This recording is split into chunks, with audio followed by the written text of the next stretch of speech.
My sister slept with every guy I dated. I'm Mia, and I need you to understand something right now. I'm not the bad guy here. I spent 28 years being the good sister, the responsible one. I let a lot of things slide. But everyone has a breaking point. And I reached mine when I discovered that my own sister was sleeping with every guy I ever dated. Yeah, my little sister betrayed me in the worst way imaginable, over and over again. I know how crazy that sounds. Who does that to their own family? For a long time, I couldn't believe it either. I didn't want to believe it. I made excuses for her because she was my sister and I loved her. Until one day I just couldn't anymore. We weren't always like this, you know. Growing up, I actually adored her. Her name's Tessa, and when we were kids I thought she was the sweetest little thing. She'd follow me around the house with her chubby cheeks and big brown eyes, always begging me to play. And I did. I doted on her. I was the protective big sister, piggyback rides, homework help, wiping her tears when she cried. I never imagined that same little girl would one day become my worst enemy. The first time she broke my heart, I was 16 and she was 14.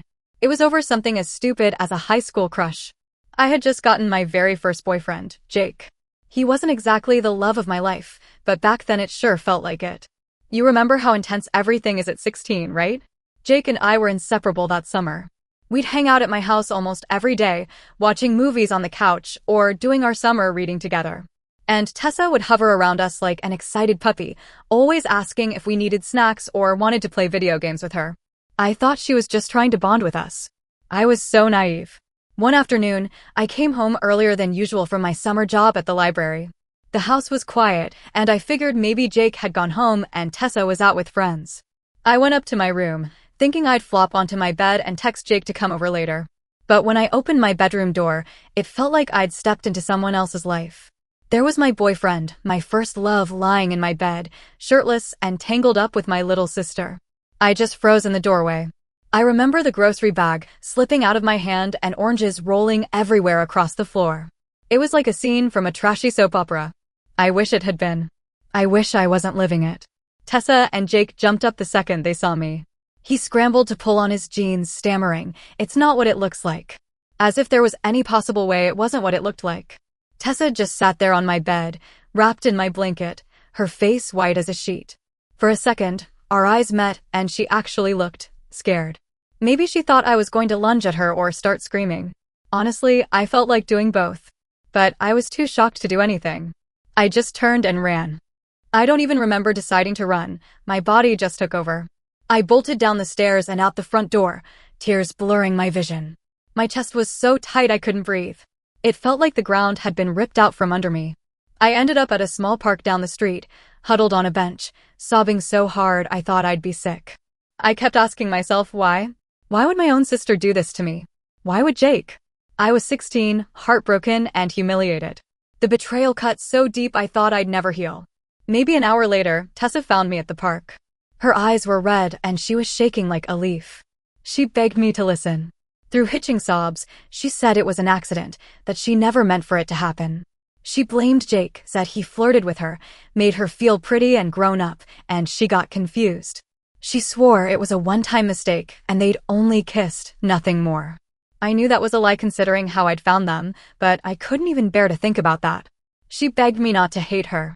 "Please, please, I'm so sorry, Mia," she kept saying.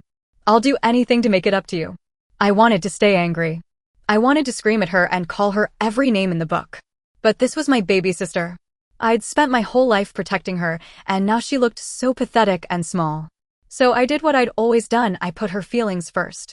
I actually comforted her. Can you imagine? She betrayed me, and there I was holding her while she cried. I broke up with Jake, of course.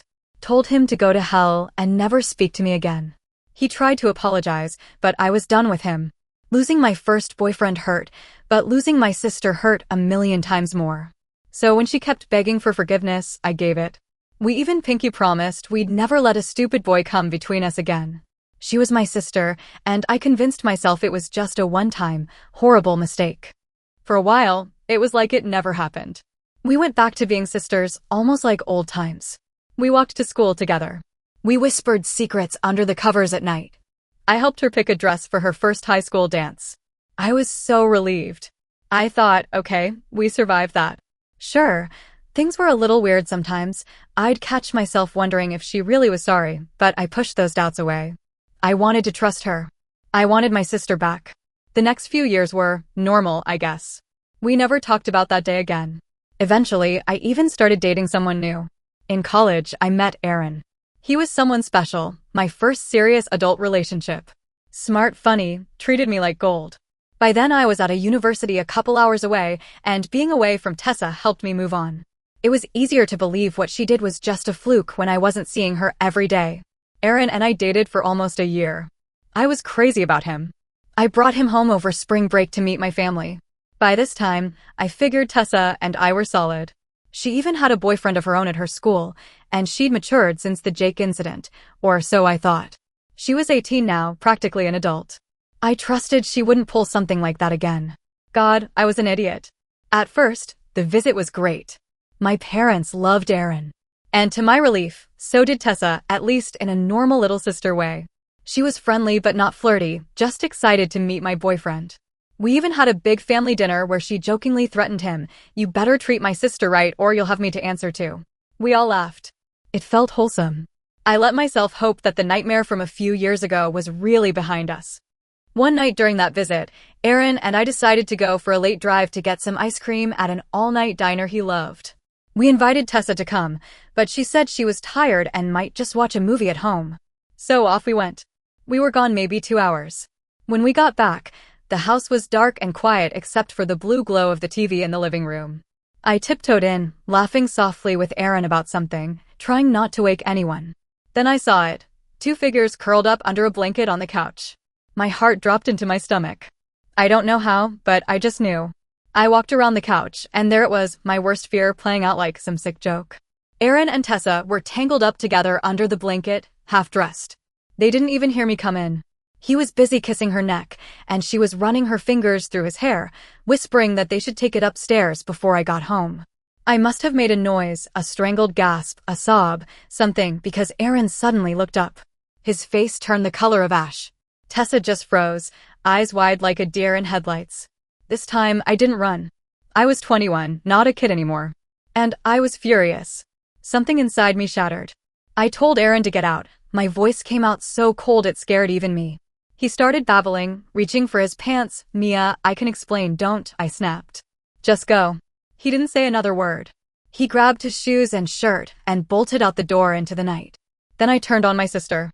She had pulled the blanket around herself and was sobbing, but I had zero sympathy left. I remember my voice shaking with rage as I asked, "How could you?"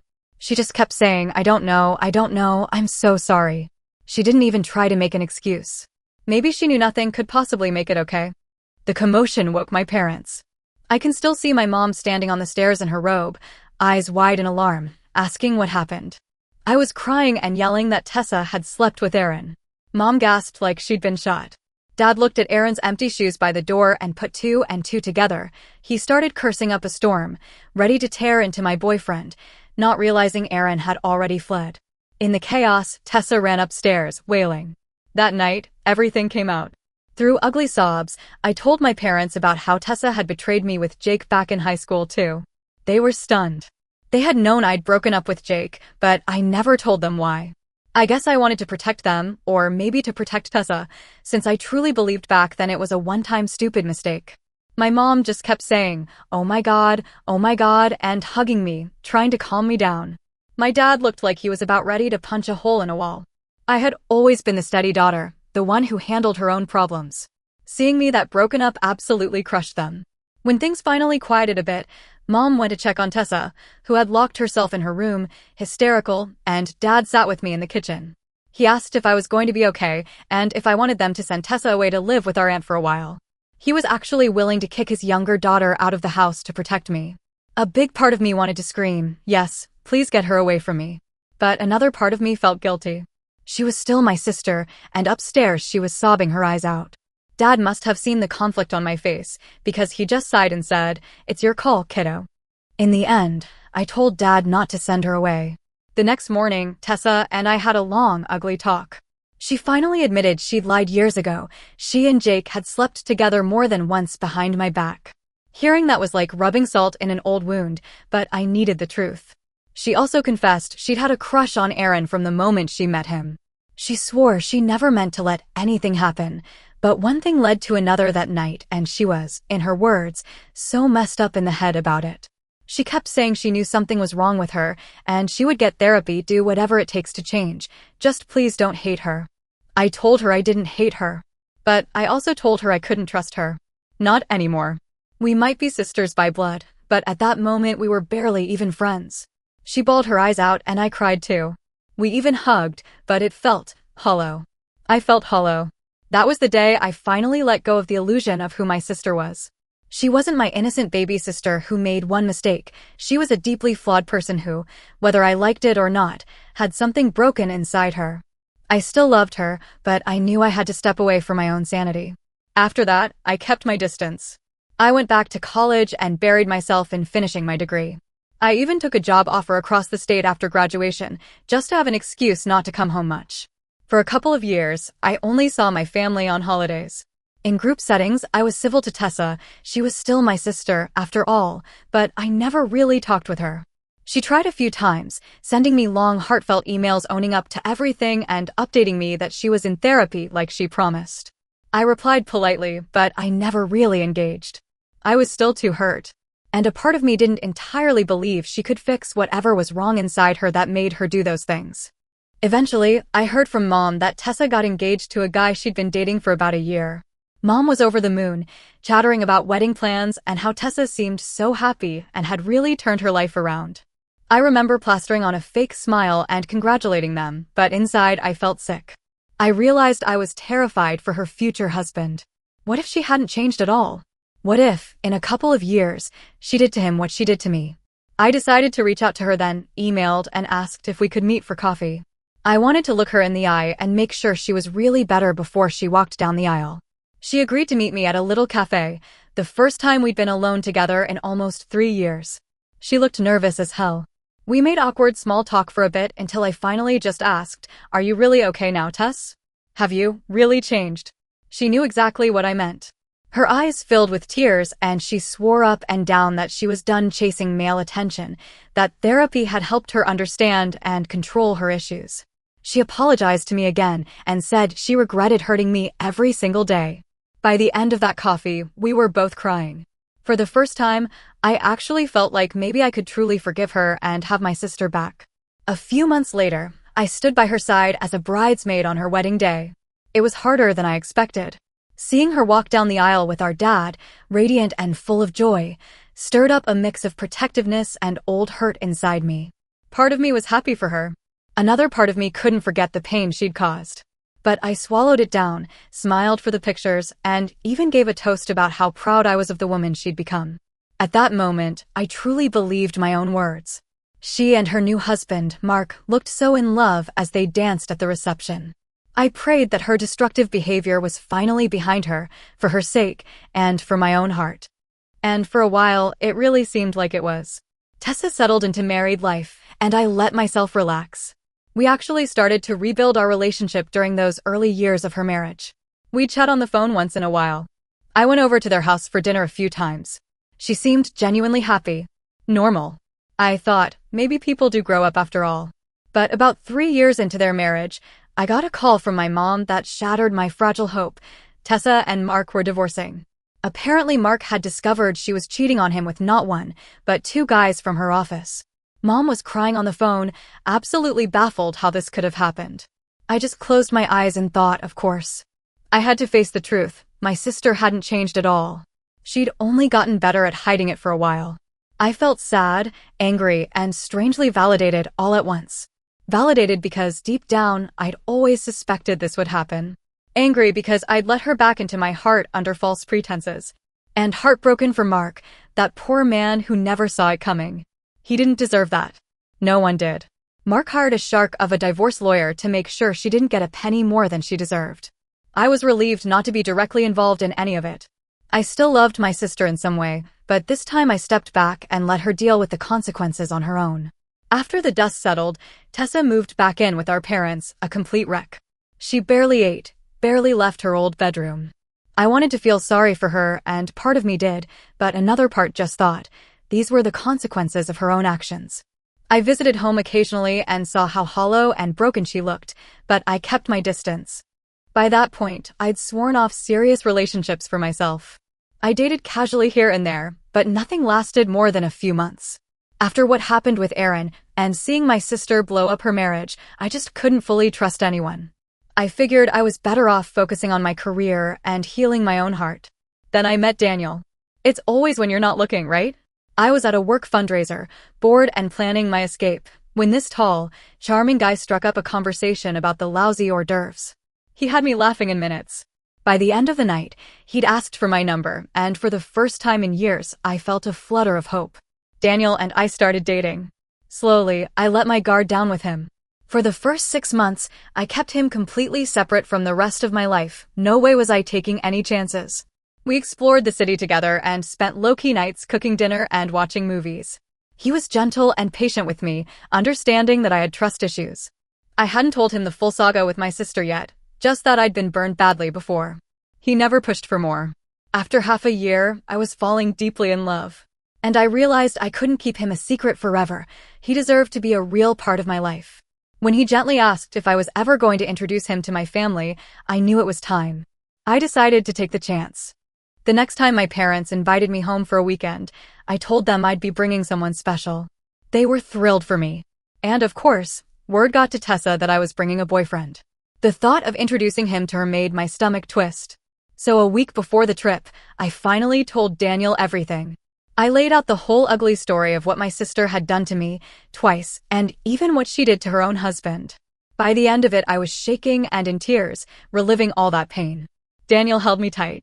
He looked absolutely furious on my behalf. He stroked my hair and said quietly, "I won't let that happen to us." In that moment, I loved him more than ever. A few days before we left, I realized why Daniel's last name had pinged my memory. It turns out he had been Mark's divorce lawyer. Neither of us had put it together until I saw an old article about my sister's divorce and recognized his name. When we figured it out, we just stared at each other in disbelief. What were the odds? It felt like the universe had a twisted sense of humor, but for once, it was working in my favor. So, with a mix of nerves and confidence, I brought my new boyfriend home to meet the family. Walking through that front door with Daniel holding my hand, I felt a surge of empowerment I hadn't felt in years. Like I finally had an ace up my sleeve. When we arrived, Mom was setting the table, Dad was watching football, and Tessa was dressed up like she was going to a nightclub instead of a casual family dinner. She practically froze when she saw Daniel. He's a good-looking guy. I don't blame her for noticing. But I also caught a flash of something in her eyes, recognition, that flickered out almost as soon as it appeared. She rushed over with a big smile and hugged me. "I'm so happy you're here," she squealed. Then she turned to Daniel, batting her lashes just a tad, and said, "Hi, I'm Tessa, the better sister," with a little wink. A joke, I guess? A weird one. Daniel gave a polite chuckle and shook her hand. Dinner started off surprisingly normal. Just my family chatting, Daniel fitting right in. He charmed my mom, talked sports with my dad. But I didn't miss how Tessa kept studying him between smiles and bites of food. She was unusually quiet, except for a few casual questions she tossed out. "So, Daniel, how did you two meet? What do you do for work?" He answered smoothly, "We met at a charity event, and he's a lawyer." At the word lawyer, I saw her eyebrows arch just a fraction. I could practically see the wheels turning in her head. After dinner, I went to the kitchen to put on a pot of coffee. To my surprise, Tessa followed me, offering to help. It was the first time we'd been alone all day. For a minute, we just clattered mugs and spoons in tense silence. Then, in a low voice, she said, "He's cute." "And a lawyer? Impressive." I just shrugged and murmured, "Yeah, he's great." What I really wanted to say was, "Don't even think about it." But I held my tongue. She leaned against the counter, giving me this sly little grin. "Relax, sis," she said lightly. "I'm just making conversation." I realized I was scowling without meaning to and forced a tight smile. I picked up the tray of coffee cups and headed back to the living room without another word. We all settled in the living room with our coffees. The tension was building in my chest, but I played along, chatting casually. After a few sips, Daniel set his mug down and looked at my sister. "You know," he said, as if something had just occurred to him, "I feel like I recognize you from somewhere, Tessa. Are you sure we haven't met before?" My heart did a little flip. Tessa blinked rapidly. "I don't think so," she said, but her voice had a strange edge to it. Daniel frowned as if trying to place her. Maybe I'm mistaken. I do spend a lot of time at the downtown courthouse for work. Perhaps I've seen you there. At that, I saw all the blood drain from my sister's face. She forced a laugh. No, I've never really been to the courthouse, she mumbled. I couldn't hold it in any longer. I set my cup down, unable to hide the slight smile tugging at my mouth. Actually, now that you mention court. Tessa, you remember Mark's lawyer? The shark who handled your divorce. She stared at me, her expression frozen. I felt almost giddy as I said, well, funny story, this is him. Daniel was Mark's attorney. The silence that followed was deafening. My dad's eyes went huge and he muttered, holy crap, under his breath. My mom's jaw actually dropped. Tessa? She looked like she might faint.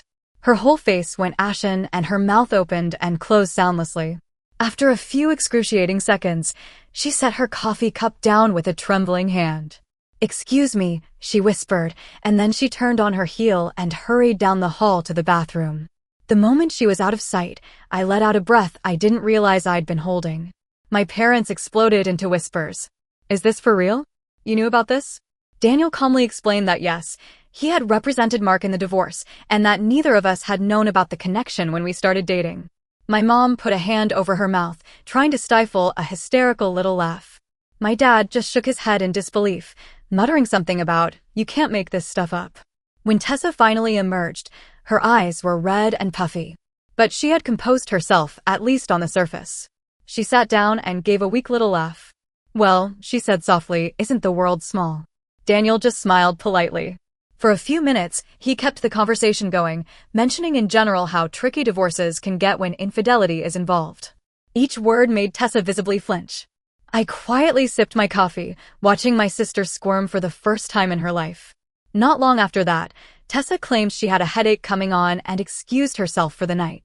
She practically fled out the front door. The second she was gone, a wave of relief crashed over me. I hadn't realized how tense I'd been the whole evening until I finally relaxed. For the first time ever, she was the one running away, and I was the one left standing strong. And let me tell you, it felt damn good. My parents were equal parts stunned and amused by the whole thing. They were happy for me, of course, if a bit shell-shocked at the sheer oddity of fate. That night, after my dad went to bed, my mom pulled me aside. She looked at me with eyes full of regret and said, I am so sorry, sweetie, for everything. She didn't need to spell it out. I knew she meant for all the years they hadn't realized what I was going through. She admitted they always knew Tessa craved attention, but they had never imagined it ran that deep. I hugged my mom and told her I appreciated it. I also confessed that part of it was on me. I had kept so much of my pain bottled up to avoid burdening them. It was a cathartic moment for both of us. The next morning, before I left, I found Tessa in her old bedroom, throwing clothes haphazardly into a suitcase. Apparently, she was going to stay with a friend for a while, too embarrassed to stick around our parents. I hovered in the doorway. She noticed me and immediately glared, eyes sharp and shiny with tears. Did you plan this? She hissed. I leaned against the doorframe, arms crossed. No, actually. Believe it or not, life is just funny sometimes. She let out a short, bitter bark of laughter. Funny, right? She swiped at a tear angrily. You must be loving this, Mia. Watching me fall apart. I felt a pang in my chest. I didn't want to hurt you, Tessa, I said quietly. But I also can't let you hurt me anymore. At that, her shoulders slumped. The fight in her eyes flickered out. She sank down on the edge of her bed, staring at the floor. When she spoke again, her voice was small and broken. Why do I do this? She choked. Why do I ruin everything? What is wrong with me? I had no answer for her. I'm not a therapist. I'm just the sister she betrayed over and over. I used to ask myself that same question, I said, my voice trembling despite my efforts to keep it steady. Every time you hurt me, I wondered what I did wrong, why I wasn't enough for you to just stop. She looked up at me then, her eyes overflowing with tears. It was never because you weren't enough, she croaked. You have to know that. It was never about you. I swallowed hard. I know that now, Tessa. But it took me a long time to figure it out. She broke down then, ugly sobs racking her thin frame. I stood there, frozen in the doorway of the room we used to share as kids. Every instinct in me wanted to rush in and hug her, to comfort my little sister. But every time I even thought about it, flashes of Jake and Aaron and years of hurt paralyzed me. So I stayed where I was, tears of my own slipping down my cheeks as I watched her cry. Eventually her sobs quieted to sniffles. She wiped her nose and looked up at me with such raw desperation that it made my breath catch. "I'm sorry, Mia," she whispered. "For everything. I know I don't deserve your forgiveness. I know I need help." She inhaled shakily. "I'm going to get it. Real help. I'm so tired of being this person." I believed that she meant it right then. But I'd heard promises before. So I just nodded and said, "I really hope you do, Tess." I turned to leave, but her voice stopped me one last time. "Do you hate me?" she asked in the smallest voice I've ever heard. A tear rolled down my face. "I could never hate you," I said. "But I can't be around you anymore either." And with that, I walked away, leaving her sitting on that bed, crying softly into her hands. That was 6 months ago. Since then, I've kept my distance. True to her word, Tessa did start seeing a therapist again. She's even reached out a few times to update me and to apologize yet again. I respond briefly, but I keep her at arm's length. Maybe one day we'll rebuild something resembling a relationship, but I'm not holding my breath. Trust, once shattered, is a hard thing to piece back together. As for me, I'm doing just fine. Better than fine, actually. I feel free. For the first time in my life, I'm in a loving, secure relationship that my sister has absolutely no power over.